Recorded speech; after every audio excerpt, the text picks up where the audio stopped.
Me revoilà pour les derniers exercices, les petits problèmes.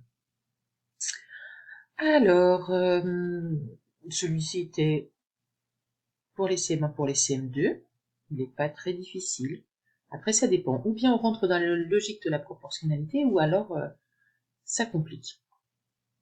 Généralement, les élèves qui sont à l'aise avec la proportionnalité, ils connaissent bien leur table de multiplication. Ils peuvent facilement faire des petits calculs dans leur tête. Pour ceux qui ont encore un petit peu de difficulté avec les tables de multiplication, c'est vraiment beaucoup plus compliqué. Si vous êtes dans ce cas-là, eh bien, il faut continuer à mémoriser les tables et aller utiliser le petit logiciel 7x8 pour être de plus en plus performant avec les tables. Bon, allez, résous ce petit problème. Dans une boulangerie, 4 sablés valent 2 €. C'est facile de se projeter. Je vais à la boulangerie, je vais acheter des sablés. Les sablés, ce sont des petits gâteaux. Ils sont vendus par 4. Si j'en achète 4, je vais payer 2 €. Si vous êtes un grand gourmand ou si la famille est nombreuse et que vous décidez d'acheter 12 sablés, combien allez-vous devoir payer? Là, on nous dit que 4 sablés coûtent 2 €. Si j'en achète 12 sablés, pour obtenir 12 sablés, il va falloir que je prenne 3 fois 4 sablés. 3 fois 4, 12. Donc je vais payer... Est-ce que je peux faire une petite chose là? Non, je peux rien faire. Ah, voilà. Pour les 4 premiers sablés, je vais payer 2 €. Pour les 4 autres sablés, je vais encore payer 12 €. Et pour les 4 autres sablés, je vais encore payer 2 €. Je vais avoir 4 et 4, 8 et 4, 12 sablés. Et je vais payer 2 €, 2 €, 2 €. Je vais payer 3 fois 2 €. On est d'accord? Pour 14 sablés. Alors là, 14, on est un peu embêté parce que 14, c'est pas dans la table de 4. 3 fois 4, 12, 4 fois 4, 16. Excusez-moi, j'ai fait une petite pause parce qu'il y avait du bruit à côté de moi. 14 sablés, c'est plus compliqué. 14, c'est pas dans la table de 4. 3 fois 4, 12. 4 fois 4, 16. On va pas pouvoir utiliser les résultats de la table de la table de 4. Alors, 14 sablés, eh bien c'est 12 sablés. 14, c'est... Je vais essayer d'écrire, c'est 12.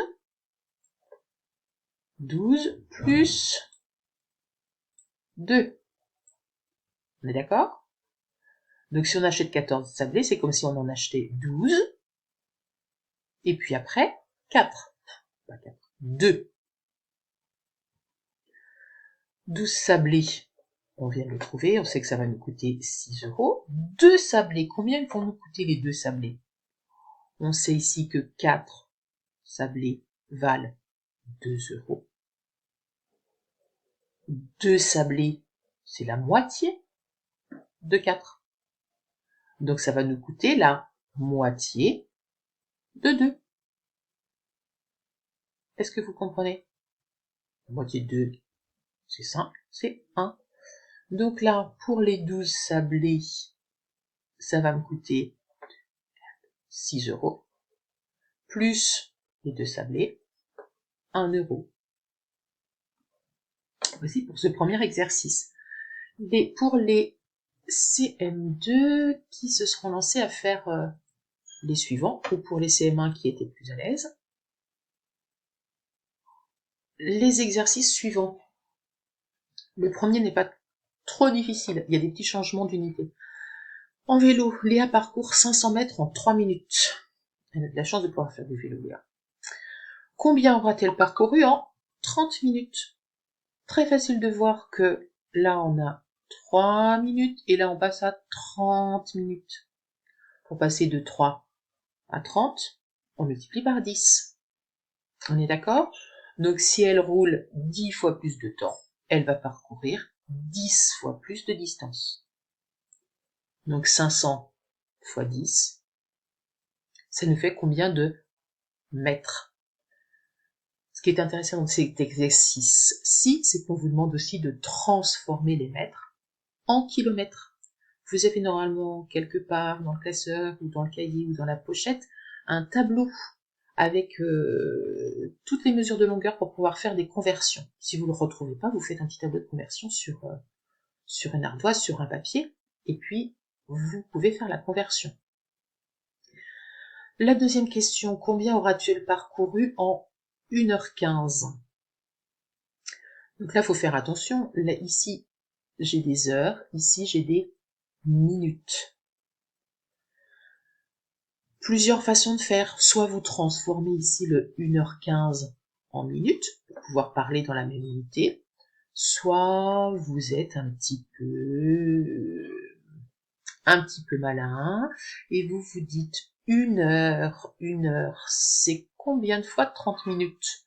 Dans 1 heure, 60 minutes, j'ai 2 fois 30 minutes. Donc là, déjà, on sait que 1 heure, ça fait 2 fois 30 minutes, donc elle va pouvoir parcourir 2 fois cette distance-là, plus ici en 15 minutes, 15 minutes, 15, ce serait pas la moitié de 30? Donc en 15 minutes, elle va pouvoir parcourir la moitié de cette distance. Donc en 1h15, on va facilement pouvoir trouver quelle distance elle a parcouru. D'accord? Voilà, vous pouvez mettre en mètres et en kilomètres. Bon, en kilomètres, c'est peut-être un petit peu compliqué, il y a peut-être une sorte de virgule là qui arrive. Mais si au moins vous trouvez en mètres, c'est bien. Pour celui-ci, Luc, notre ami Luc qui arrose les fleurs de son jardin.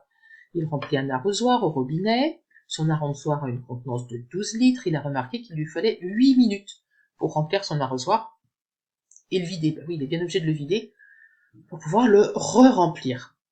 Donc, remplir l'arrosoir et le vider, ça lui prend 8 minutes. Combien lui faudra-t-il de temps pour remplir 6 arrosoirs? Là, c'est simple. 8 minutes pour un arrosoir. S'il répète l'opération 6 fois, il va mettre 6 fois plus de temps. Là, ça me paraît simple. Combien aura-t-il rempli d'arrosoirs en 1h20?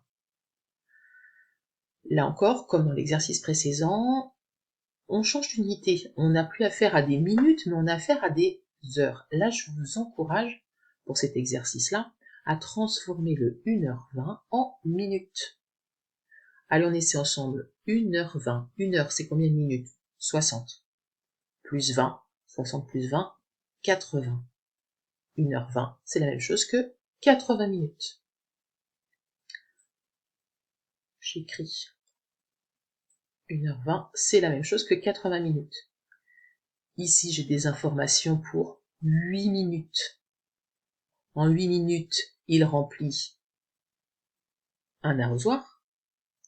En 80 minutes, on voit facilement le lien entre 8 et 80. Pour passer de 8 à 80, on multiplie par 10. Donc la réponse, on sait facilement combien il va pouvoir remplir d'arrosoirs. Ensuite, oh mais il est compliqué ce garçon, il veut remplir une piscine avec son arrosoir.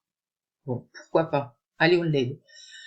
Combien lui faudra-t-il de temps en utilisant son arrosoir?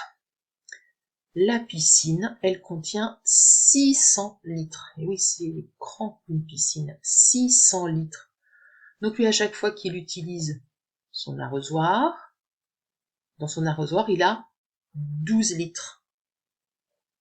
Donc il va falloir trouver combien de fois il y a 12 litres dans 600.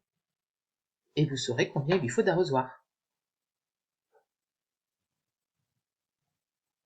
Donc vous saurez combien il lui faut d'arrosoir. Et quand vous saurez combien il doit utiliser d'arrosoir, vous pourrez trouver combien il lui faut de temps. Plus difficile cette question-là. Donc la première réponse, le temps qu'il utilisera, vous aurez une réponse en minutes et vous essayerez de transformer cette réponse en minutes en heures et minutes. Voici, voilà. Allez, bon courage. Cette dernière partie, ceux qui ont eu plus de difficultés, vous la laissez. Vous arrachez pas les cheveux sur ce dernier exercice. Si on avait une piscine à remplir, on ne la remplirait pas avec un arrosoir. Et puis voilà, c'est tout. Allez, bon courage.